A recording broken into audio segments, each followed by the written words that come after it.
Hello friends, Y academy में आप सभी का स्वागत है। मेरा नाम विपिन है और मैं आपको पढ़ा रहा हूँ ज्योग्राफी एनसीईआरटी क्लास 8 की बुक, जिसका टाइटल है संसाधन एवं विकास, रिसोर्सेज एंड डेवलपमेंट।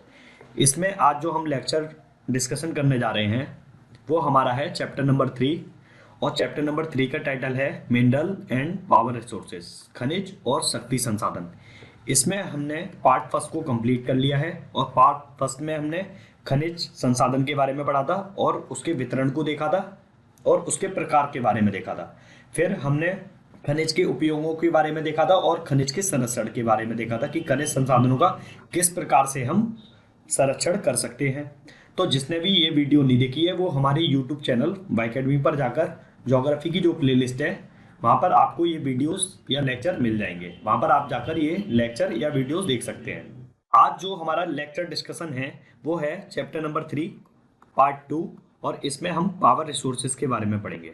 तो हम सीधे बिना किसी देरी के लेक्चर पर डिस्कशन करते हैं, पावर रिसोर्सेज के बारे में पढ़ते हैं। अब पावर रिसोर्सेज होते क्या है हमारे और इनकी महत्वपूर्णता क्या है इसको समझेंगे हम कि वे संसाधन जिनका प्रयोग हम दैनिक जीवन में कार्य को आसान बनाने के लिए करते हैं उनको हम क्या कह रहे हैं, वो हमारे शक्ति संसाधन हैं। अब आप देखेंगे कि जो ऊर्जा अथवा शक्ति का हमारे जीवन में बहुत महत्व है। किसी भी कार्य को करने के लिए जिस प्रकार हमें शक्ति की आवश्यकता होती है उसी प्रकार हमें कृषि संबंधी कार्य हैं, उद्योग हैं, परिवहन है, यातायात है, इन सब में क्या है, शक्ति की विशेष महत्व है। तो इन कार्यों के लिए शक्ति जिन संसाधनों से प्राप्त होती है उन्हें हम क्या कह रहे हैं, उन्हें ही हम शक्ति के साधन कह रहे हैं। अब ये संसाधन कौन कौन से हो सकते हैं, आइए इसे समझते हैं। विस्तृत रूप से दो भागों में बांट रहे हैं इन संसाधनों को। जो हमारे शक्ति के संसाधन हैं इनको हम मुख्यतः दो भागों में बांटते हैं। पहला क्या है, परंपरागत स्रोत है और दूसरा क्या है, गैर परंपरागत स्रोत है। तो अब हम देखेंगे कि ये परंपरागत स्रोत होते क्या हैं और गैर परंपरागत स्रोत होते क्या हैं। कन्वेंशनल सोर्सेज और नॉन कन्वेंशनल सोर्सेज के बारे में देखते हैं। तो हम देख रहे हैं सबसे पहले कि परंपरागत स्रोत कौन से होते हैं। अब परंपरागत स्रोत में दो प्रकार के होते हैं, कन्वेंशनल नॉन रिन्यूएबल एनर्जी और कन्वेंशन रिन्यूएबल एनर्जी। तो हमने आपको चैप्टर फर्स्ट में आपने जो संसाधन था हमारा क्लास 8 की एनसीईआरटी में, उसमें हमने रिसोर्सेज के बारे में आपको पढ़ा दिया था और वहाँ पर क्लासिफिकेशन में काफ़ी क्लासिफिकेशन पढ़ाए थे संसाधन के। तो उसमें आपको पढ़ाया था कि नवीकरणीय संसाधन कौन से होते हैं और अनवीकरणीय संसाधन कौन से होते हैं। तो नवीकरणीय संसाधन वे संसाधन होते हैं जो प्रकृति में असीमित मात्रा में उपलब्ध है और जिनको प्राकृतिक प्रक्रियाओं द्वारा या मानव द्वारा नवीकृत अथवा पुनः पूरित किया जा सकता है। तो उनको हम क्या कह रहे हैं, नवीकरणीय संसाधन है, रिन्यूएबल रिसोर्सेज हैं। और फिर नॉन रिन्यूएबल रिसोर्सेज के बारे में देखते हैं। अनवीकरणीय संसाधन कौन कौन से हैं, या ऐसे प्राकृतिक संसाधन जो भूतकाल में निर्मित हुए हैं तथा जिनका भंडार सीमित मात्रा में है। जो रिसोर्सेज लिमिटेड हैं उनको हम क्या कह रहे हैं, उनको हम अनवीकरणीय संसाधन कह रहे हैं और इन्हें क्या है, नवीकृत नहीं किया जा सकता है। तो ये हमारी कौन सी श्रेणी में आएंगे, नॉन रिन्यूएबल रिसोर्सेज की श्रेणी में आएंगे। तो अब हम देखते हैं परंपरागत रिन्यूएबल रिसोर्सेज कौन से होते हैं। अब हम सिंपल सी भाषा में ये समझते हैं कि जो परंपरागत स्रोत हैं वो कौन है। ऊर्जा के परंपरागत स्रोत वे हैं लंबे समय से उपयोग में लाए जा रहे संसाधनों को हम क्या कह रहे हैं, परंपरागत स्रोत कह रहे हैं। अब इनमें दो मुख्यतः कौन कौन से हैं, ईंधन और जीवाश्म ईंधन ऊर्जा के दो परंपरागत स्रोत हैं। कौन कौन से हैं, फर्स्ट देखेंगे हम फ्यूल है और दूसरा क्या है, फॉसिल फ्यूल्स हैं। Are two conventional sources of energy.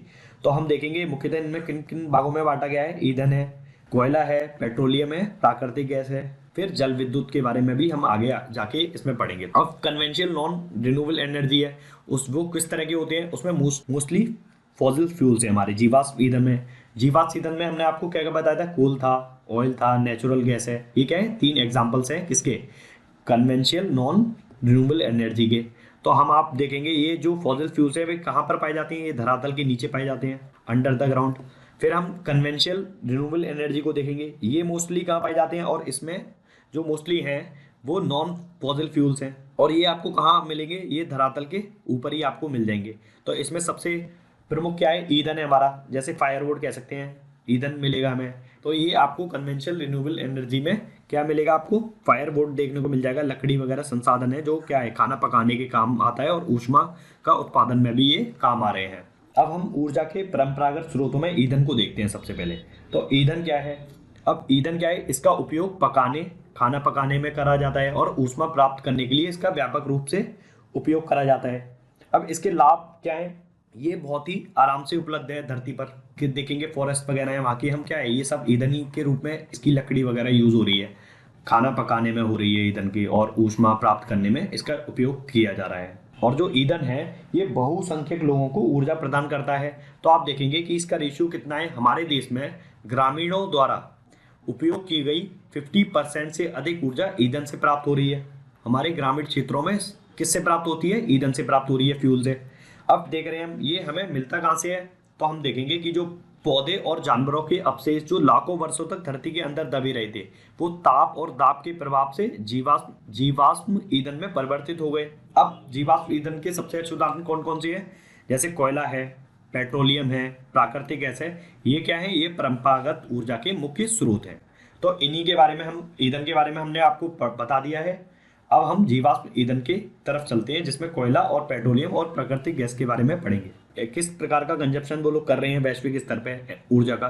तो हम देखेंगे जो ऑयल रिसोर्सेज हैं हमारे, उसका सबसे ज़्यादा 38% यूज़ कर रहे हैं, कंजप्शन है। फिर गैस को देखेंगे 23% कंजप्शन है गैस एनर्जी का। कोल एनर्जी का 24% कंजप्शन कर रहे हैं ग्लोबल में। और फिर न्यूक्लियर एनर्जी का कितना कंजप्शन है? 6%। और रिन्यूएबल एनर्जी का कितना कर पा रहे हैं? 9% यूज़ कर पा रहे हैं हम। जो जीवाश्म ईंधन के सेकंड टाइप पर चलते हैं, कोयला पे। तो कोयला के बारे में देखेंगे। अब ये जो कोयला है ये क्यों महत्वपूर्ण है, इसकी महत्वपूर्णता को हम समझते हैं। ये पृथ्वी पर बहुत यात में पाए जाने वाला जीवाश्म ईंधन है और इसका उपयोग घरेलू ईंधन उद्योगों के आर्थिक महत्व क्या है। तो हम देखेंगे कारखाने, इंडस्ट्रीज वगैरह बना रहे हैं, कारखाने में कोयला का बहुत बड़ा महत्व है। फिर जहाज वगैरह जो चल रहा है, रेलगाड़ियों में इसका महत्व को समझेंगे, रसोई घरों में कोयले का समझेंगे, और फिर सीमेंट उद्योग में भी कोयले का बहुत बड़ा आर्थिक महत्व है। फिर उर्वरक वगैरह, फर्टिलाइजर वगैरह हैं, इस तरह के ताप विद्युत केंद्रों, लोहा इस्पात उद्योग, कोयले की आर्थिक महत्व बहुत अधिक है। अब आप देखेंगे कि जो आयरन एंड स्टील इंडस्ट्रीज है उसमें कोयले का बहुत बड़ा यूज होता है। वाष्प इंजन है उसमें यूज होगा। फिर विद्युत उत्पन्न करने में भी इनका यूज करा जाता है। कोयले से जो विद्युत प्राप्त की जाती है उसको हम क्या कह रहे हैं? तापीय ऊर्जा कह रहे हैं। The power obtained from coal is called thermal energy. तापीय ऊर्जा कह रहे हैं। अगर कोयले के द्वारा जो विद्युत ऊष्मा करी जा रही है उसको हम क्या कह रहे हैं? तापीय ऊर्जा कह रहे हैं। कोयला जिसका हम आज उपयोग कर रहे हैं वह लाखों वर्ष पूर्व विशाल फर्न और दलदल की पृथ्वी की परतों में दबने से बना है। उसका हमने आपको जीवाश्म ईंधन के बारे में बताया ही था कि ये कैसे जीवाश्म ईंधन कैसे बना। पौधे और जानवरों के अवशेष से जो लाखों वर्ष तक धरती के अंदर दबे रहे थे, फिर टेम्परेचर और दाब के प्रभाव के कारण क्या हुआ? वो जीवाश्म ईंधन में परिवर्तित हो गया। तो उन्हीं से हमें क्या प्राप्त हो रहा है? कोयला प्राप्त हो रहा है। अब वो जो नेचुरल वेजिटेशन है वो बहुत समय में पृथ्वी की आंतरिक परतों के बीच में दबी रही और उनके ताप और दाब के परिवर्तन के कारण किस में वो कन्वर्ट हो गई? कोयले में परिवर्तन हो गई। तो उससे हमें क्या मिल रहा है? कोयला मिल रहा है हमें। कोयले के यूज को हम समझा पा रहे हैं आपको कि कोयले से हम क्या कर रहे हैं? इलेक्ट्रिसिटी का निर्माण कर रहे हैं। जो इलेक्ट्रिसिटी का आप यूज समझ ही पा रहे हैं कि आप फोन को अपने चार्ज कर रहे हैं उसमें इलेक्ट्रिसिटी का कितना उपयोग है, लैपटॉप को चला रहे हैं उसमें कितना उपयोग है, इंडस्ट्रीज वगैरह, कारखाने वगैरह जो चल रहे हैं उसमें भी कोयले का कितना बड़ा उपयोग है। आयरन एंड स्टील इंडस्ट्रीज है, ये पूरी किस पर निर्भर है? ये कोयले पर है। अब आप देखेंगे आयरन एंड स्टील अगर इंडस्ट्री जहाँ लगी है वहाँ उसके आसपास क्या होंगे? वो वहीं पर लगाई जाएगी जहाँ पर कोल्ड या कोल रिजर्व होंगे। ओके, अब इसके वितरण को देख लेते हैं कि हमारा जो कोयला है वो विश्व में कहाँ कहाँ पाया जाता है। तो इसके वितरण को समझते हैं। तो आप देखेंगे कोयला के जो विश्व में अग्रणी कोयला उत्पादक देशों में सबसे पहला स्थान आता है चाइना का। ये चाइना में मिल जाएगा आपको देखने को। फिर यूएसए वाले रीजन में आपको मिल जाएगा। जर्मनी इधर मिल जाएगा, इस वाले जर्मनी में। रशिया में आपको देखने को मिल जाएगा। साउथ अफ्रीका में मिल जाएगा आपको। और फ्रांस में आपको कोल रिजर्व मिल जाएंगे विश्व में। फिर हम इंडिया के परिप्रेक्ष्य में देखें कि इंडिया में कहाँ कहाँ इसका उत्पादक क्षेत्र कहाँ कहाँ मिलेंगे कोयला के। तो इंडिया में आपको मिलेंगे रानीगंज और ये कहाँ है? ये वेस्ट बंगाल में। तो ये एग्जाम की दृष्टि से बहुत ही महत्वपूर्ण है। ये आपके एग्जामों में हमेशा पूछ लेंगे। एनसीईआरटी का सिलेबस आपको बताया गया है एग्जामों में। तो इस तरह की जब आपसे पूछेंगे कि कोयला का उत्पादन क्षेत्र कहाँ है और मिलान का आ जाएगा, मैचिंग के लिए आ जाएगा, तो रानीगंज भी उसमें दिया गया होगा। तो आपको पता है अगर कोल आ रहा है तो कोल सीधे आप रानीगंज में लगा सकते हैं। दूसरी जगह कहाँ है? झरिया है, धनबाद है, झरिया, धनबाद, बोकारो, ये कहाँ पर स्थित है? ये सब झारखंड में स्थित है। और ये किसके लिए महत्वपूर्ण है? ये कोल के लिए, कोल रिजर्व के लिए महत्वपूर्ण है। ओके, तो इसे आप हमेशा याद रखिएगा कि ये कहाँ पर पाए जाते हैं और इनके जो भंडार हैं, कोयला भंडार हैं, वो कहाँ कहाँ पर भारत में कहाँ हैं और विश्व में भी कहाँ पर है। तो हमने आपको अभी स्लाइड में बताई दिया कि मैप के द्वारा आपको हमने बताया कि कोयले का वितरण कहाँ कहाँ पर है। हमने चाइना में बताया, यूएसए में बताया, जर्मनी, रूस, दक्षिण अफ्रीका और फ्रांस में अग्नि उत्पादक है ये किसके? कोयला के। और भारत में कहाँ कहाँ आपको बताया था? रानीगंज में, जो कहाँ कहाँ पर स्थित है? पश्चिम बंगाल में स्थित है। फिर झरिया है, धनबाद है, बोकारो है, ये कहाँ पर है? झारखंड में है। तो इसी के संग अब हम तीसरे जीवाश्म ईंधन की बात करते हैं कि फॉसिल फ्यूल कौन सा है? पेट्रोलियम। हमने ईंधन की बात करी, कोल की बात करी, अब हम पेट्रोलियम की बात करते हैं। पेट्रोलियम के लिए सबसे पहले कि जो ये पेट्रोलियम शब्द है वो लैटिन के शब्द पेट्रा और ओलियम से मिलकर बना है। तो पेट्रा का मीनिंग क्या होता है? पेट्रा का मीनिंग होता है रॉक और ओलियम का मीनिंग होता है ऑयल।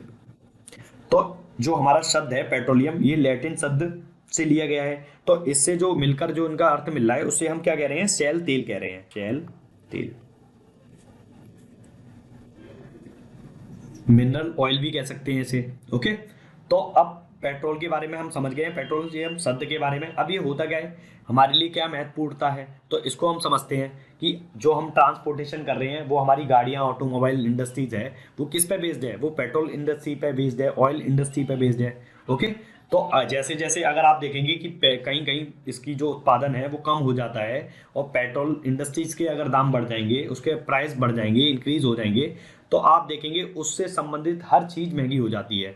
ये कैसे डिपेंड करती है कि जैसे आपने देखा कि अगर पेट्रोल इंडस्ट्रीज के प्राइस बढ़ गए तो उसमें उसमें जो भी माल वगैरह ट्रांसपोर्टेशन हो रही है उसकी भी कॉस्ट बढ़ जाएगी और उसका कॉस्ट की सीधी फर्क किस पे पड़ता है? आम आदमी पर पड़ेगा। तो आप समझ पा रहे हैं कि पेट्रोलियम का भी हमारे लिए कितनी महत्वपूर्णता है। पेट्रोलियम हमें प्राप्त कैसे होता है? हमने कोयले के बारे में बताया, जीवाश्म ईंधन के बारे में बताया। अब होता क्या है कि जो सेलों की परत है, परतों के मध्य पाया जाता है ये।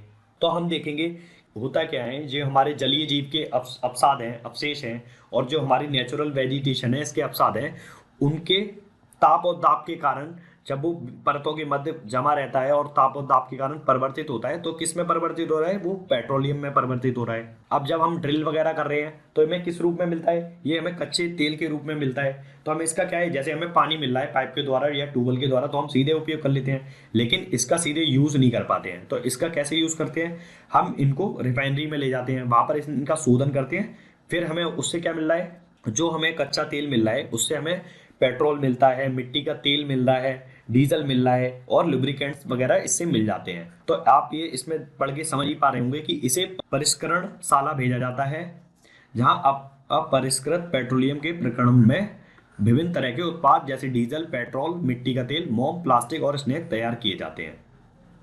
ओके, और ये कहाँ पाए जाते हैं? ये ज्यादातर ऑफ शोर कोस्टल एरियाज है, वहां पाए जाएंगे। जैसे क्या है, अब तटीय व तटीय क्षेत्रों में स्थित तेल क्षेत्रों में ये पाए जाते हैं। पेट्रोलियम और इससे बने उत्पादों को काला सोना कहा जाता है। काला सोना क्यों कहा जा रहा है? क्योंकि ये क्या है, इनकी प्राइस बहुत अधिक होती है, बहुत अधिक मूल्यवान है, और ये क्या है, लिमिटेड रिसोर्सेज है।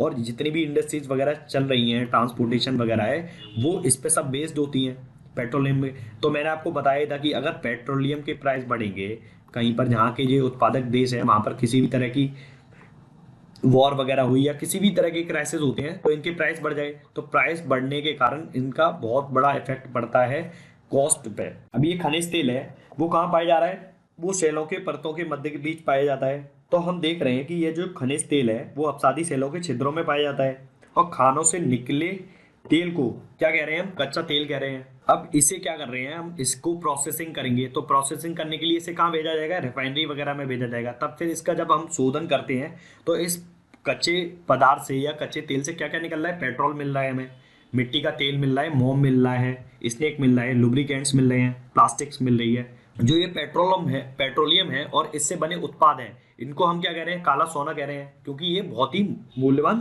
संसाधन है हमारे लिए। इन रिफाइनरीज को आप देख रहे हैं, यहाँ पर जो हमारा कच्चा तेल है उनको क्या कर रहे हैं? शोधित कर रहे हैं। तो अब देखेंगे हम कि जो पेट्रोलियम का वितरण है विश्व में वो कहाँ कहाँ पर है। इसको समझते हैं कि पेट्रोलियम के मुख्य मुख्य उत्पादक देश कहाँ कहाँ हैं। तो इसको विश्व के मानचित्र में देखते हैं। अब यहाँ देखेंगे आप, ये ईरान एरिया, मिडिल ईस्ट वाला एरिया है, ईरान है, इराक है। यहाँ पर आपको उत्पादक क्षेत्र मिल जाएंगे ऑयल के, पेट्रोलियम के। फिर यूएसए में आपको इधर वाले क्षेत्र में, आपको तटीय वाले क्षेत्रों में क्या मिल जाएगा, तेल के उत्पादक क्षेत्र मिल जाएंगे। वेनेजुएला वाले दक्षिणी अमेरिका में, वेनेजुएला में मिल जाएंगे आपको। फिर हम भारत में देखेंगे, भारत में ये आपको कहाँ पर मिलेंगे। भारत में इसके मुख्य उत्पादक क्षेत्र कौन कौन से हैं। असम में मिल जाएगा, असम में, डिगबोई में, मुंबई में आपको कहाँ मिल जाएगा, बॉम्बे हाई, यहाँ पर आपको इसके भंडार मिलेंगे पेट्रोलियम के। फिर कहाँ मिलेंगे, कृष्णा गोदावरी डेल्टा पे मिल जाएंगे। ओके, तो आपको ये याद होना चाहिए, ये हमेशा पूछ लेंगे, फैक्चुअल क्वेश्चन हैं हमारे, कि आपको भारत में कहाँ पर पेट्रोल रिजर्व्स मिल जाएंगे। तो कहाँ आपको मिलेंगे, असम में मिलेंगे, असम रीजन वाले क्षेत्र में, डिगबोई रीजन में मिलेंगे, और मुंबई में बॉम्बे हाई वाले रीजन में मिलेंगे, और कहाँ मिलेंगे, कृष्णा गोदावरी डेल्टा में मिलेंगे। ये जो पेट्रोलियम के मुख्य उत्पादक देश हैं वो कहाँ पर स्थित हैं। तो आपको बताया था कि ईरान, इराक है, सऊदी अरब है, यहाँ कतर में आपको ये मुख्य उत्पादक देश हैं। यहाँ पर आपको मिल जाएंगे ऑयल रिजर्व्स, पेट्रोलियम रिजर्व्स।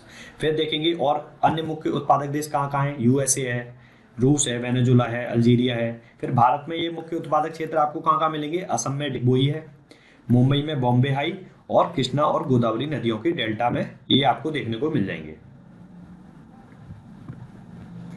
फिर हम प्राकृतिक गैस के बारे में देखेंगे कि प्राकृतिक गैस क्या है, कहाँ पर इसके निक्षेप हैं, और ये हमारे लिए क्यों महत्वपूर्ण है, इसकी महत्वपूर्णता को हम समझते हैं। अब होता क्या है, तो जो प्राकृतिक गैसें हैं वो खनिज तेल जैसे पेट्रोलियम है हमारा, उसके साथ ही कुओं के भीतर ही प्राप्त होती हैं। जैसे ये हमारे क्या है, ये हमारे कुएं हैं, और इन्हीं के माध्यम से हम किसको निकाल पा रहे हैं, ऑयल को निकाल पा रहे हैं। तो ये देखिए आप, यहीं पर क्या है, इनके निक्षेप भी, प्राकृतिक गैसों के निक्षेप भी यहाँ इधर ही होते हैं। और ज्यादातर प्राकृतिक गैसें के जो क्षेत्र हैं वो आपको कहाँ देखने को मिलेंगे, सागर में मिल जाएंगे, और महासागर के तलीय भागों में आपको देखने को मिल जाएंगे। और ये जो गैस के कुएं हैं, इससे मशीनों के द्वारा निकाली जाती है। इससे गैस कैसे निकाली जा रही है, मशीनों के द्वारा निकाली जा रही है। और इसका उपयोग कहाँ कर रहे हैं हम, इसका उपयोग ऊर्जा के रूप में विभिन्न प्रकार से किया जाता है, जैसे गैस चूल्हा जलाने में, बिजली के उत्पादन में, मोटर इंजन चलाने में इसका यूज करा जा रहा है। तो आपको इसका सबसे अच्छा उदाहरण कौन सा है, जो आपने घरों में देखा है, घरों में जो खाना बन रहा है गैस पे, उसको हम क्या कह रहे हैं, कंप्रेस नेचुरल गैस कह रहे हैं, संपीड़ित प्राकृतिक गैस कह रहे हैं। और ये बहुत उपयोगी क्यों है, क्योंकि ये एक जगह से दूसरी जगह पर आसानी से ले जा सकते हैं इसे। ओके, और ये क्या है, कम प्रदूषित भी है, ये पर्यावरण की हितैषी भी है। तो आपको ये हमने अभी बता ही दिया कि जो प्राकृतिक गैस पेट्रोलियम निक्षेपों के साथ पाई जाती है और तब निर्मुक्त होती है जब अपरिष्कृत तेल को धरातल पर लाया जाता है। अब इनके वितरण को हम देखते हैं कि ये विश्व में कहाँ कहाँ पर पाए जाते हैं। तो हम देखेंगे, रूस है, रशिया है, नॉर्वे है, यूके है, हमारा ये क्या है, यूके यूनाइटेड किंगडम है, नीदरलैंड है। तो ये क्या है, ये प्रमुख उत्पादक क्षेत्र हैं या प्रमुख उत्पादक देश हैं किसके, प्राकृतिक गैस के। अब भारत में देखेंगे कि भारत की दृष्टि से भारत में कहाँ कहाँ पर प्राकृतिक गैस पाई जाती है, कहाँ कहाँ रिजर्व है इसके। तो देखेंगे हम, सबसे पहला राजस्थान में जैसलमेर में आपको किसके रिजर्व मिल जाएंगे, प्राकृतिक गैस के रिजर्व मिल जाएंगे।